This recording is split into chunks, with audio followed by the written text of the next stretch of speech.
The moment her answer settled into the air, something inside him quietly cracked, the way a glass does when it doesn't shatter, but is never whole again. The sun was still high, the day still loud with movement and color, yet for him everything slowed, dimmed, and narrowed into that single heartbeat, where hope realized it had nowhere to go.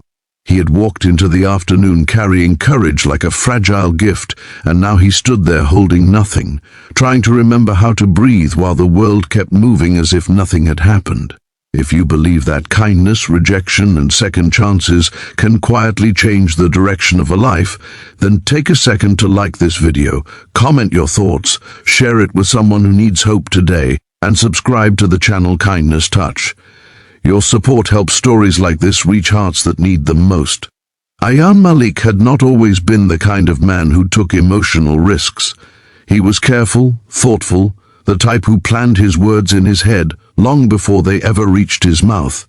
That afternoon, standing in the open courtyard of a small community learning center bathed in soft daylight, he had stepped outside that comfort. For months, he had grown close to Noreen Qureshi through shared volunteer work, quiet lunches, and long conversations about purpose, family, and dreams that felt too delicate to say out loud. He had mistaken comfort for connection, familiarity for something deeper. When he finally spoke his truth, it was not dramatic or loud, just honest and trembling with hope. Her refusal was gentle but firm, delivered with compassion, yet it landed with the weight of finality. Ayan nodded, smiled when he didn't feel like smiling, and told himself this was part of being brave. He walked away from her into the brightness of the day, feeling oddly exposed, like the sunlight itself could see his disappointment. The courtyard buzzed with life, students crossing paths, birds fluttering between trees, distant laughter echoing, but he felt detached from it all. Rejection has a way of making even the most ordinary surroundings feel unfamiliar, like you've stepped into a world where you no longer quite belong. He sat on a bench near the edge of the courtyard, letting the warmth of the sun rest on his shoulders, hoping it might ease the heaviness in his chest. His thoughts spiraled into questions he couldn't answer. Had he imagined everything? Had he waited too long, or said too much? The familiar inner voice of self-doubt began its work, replaying every moment, every smile, every pause, rewriting the past with regret. He told himself that this was not a tragedy, that people were allowed to feel differently, but logic did little to soften the quiet ache settling into his heart. What Ayan didn't notice at first was that he wasn't as alone as he felt. A few steps away, seated on the low stone wall bordering the courtyard, was Samira Halim, one of Noreen's closest friends. Samira had been present through most of the shared days and conversations, a quiet observer with a thoughtful gaze. She was known for listening more than speaking, for noticing details others overlooked. She had seen the way Ayan carried himself, reserved yet sincere, cautious yet deeply kind, and she had seen the courage it took for him to finally speak. Samira watched as Ayan stared at the ground, shoulders slightly hunched, hands clasped together as if holding himself in place. There was something achingly familiar about that posture, the look of someone trying to appear composed while internally unraveling. She hesitated, unsure whether to intrude on a moment that felt private, but something tugged at her conscience. Kindness, she believed, wasn't always about grand gestures. Sometimes it was about stepping forward when silence would be easier. She approached slowly, the daylight casting soft shadows across the courtyard as she stopped a respectful distance from him. Ayan looked up, startled, clearly unprepared for company. Embarrassment flickered across his face, followed by a polite attempt at composure. Samira offered a gentle smile, not pitying, not curious, just present. In that small exchange, something shifted. She didn't ask questions. She didn't offer advice. She simply acknowledged his humanity in a moment when he felt most exposed. What followed wasn't dramatic or immediate. It was subtle, almost imperceptible, like the first sign of warmth after a long cold spell.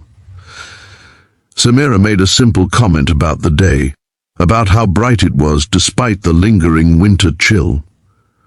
Ayan responded automatically, his voice steadying as he focused on something outside his thoughts. They spoke briefly, casually, but beneath the surface, something else was happening. For the first time since the rejection, Ayan felt seen without being judged, heard without having to explain himself. Over the next few days, their paths crossed again and again in daylight hours filled with activity and purpose. Each encounter was small, unremarkable on its own, yet together they formed a quiet rhythm. They talked about their work, their families, the small moments that shaped them. Samira shared her love for early morning walks and handwritten notes. Ayan spoke about his fear of disappointing people, his tendency to hold back even when his heart wanted more. There was no pressure, no expectation, just two people meeting each other exactly where they were. Still, Ayan wrestled with guilt. He questioned whether it was disloyal, even inappropriate, to feel comfort around Samira so soon after being rejected by her friend. He worried about what others might think, about whether his heart was simply looking for a distraction. These doubts kept him awake at night, staring at the ceiling as daylight memories replayed themselves in his mind.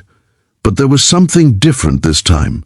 The connection he felt with Samira wasn't fueled by longing or fantasy. It was grounded, calm, and unexpectedly safe.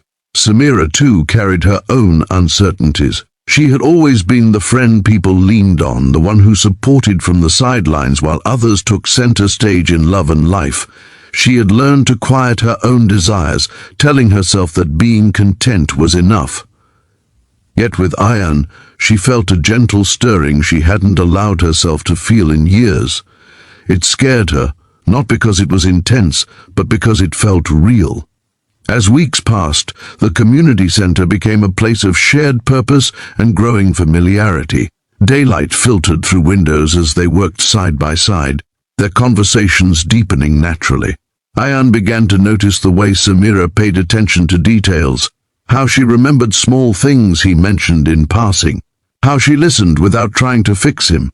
He found himself laughing more easily, the heaviness of rejection slowly loosening its grip. The real challenge came when Noreen noticed the change. There was no confrontation, no dramatic fallout, just a quiet awareness that something had shifted. Ayan feared hurting her unintentionally, feared being seen as careless with emotions, but when the moment came, it unfolded with surprising grace. Noreen, perceptive and honest, acknowledged what she saw and wished them well. In that moment, Ayan realized that kindness didn't have to end when love didn't begin. Sometimes it simply transformed. What began as shared daylight conversations evolved into something deeper, steadier. Samira and Ayan took their time, allowing trust to grow without rushing it. They learned each other's fears and hopes, their strengths and insecurities. There were moments of doubt, moments when old wounds resurfaced, but they faced them together, choosing understanding over assumption. The connection they built wasn't born from desperation, but from timing, patience, and emotional honesty. Ayan often reflected on how close he had come to closing himself off after that first rejection. He wondered, how many people walked away from unexpected connections simply because they were still nursing old disappointments? Samira reminded him, in her quiet way, that life rarely followed the plans we made, but often surprised us with something better when we stayed open. One afternoon, as sunlight poured across the courtyard, just as it had weeks earlier, Ayan realized how far he had come. The bench where he once sat in quiet heartbreak now felt like a distant memory. Standing beside Samira, he felt grounded, present, and hopeful in a way that didn't depend on grand promises. It was the kind of hope built on mutual respect and shared growth, the kind that felt sustainable. If this story is touching something inside you, if it reminds you of a moment when life surprised you after disappointment, please take a moment to like, comment, and share this video.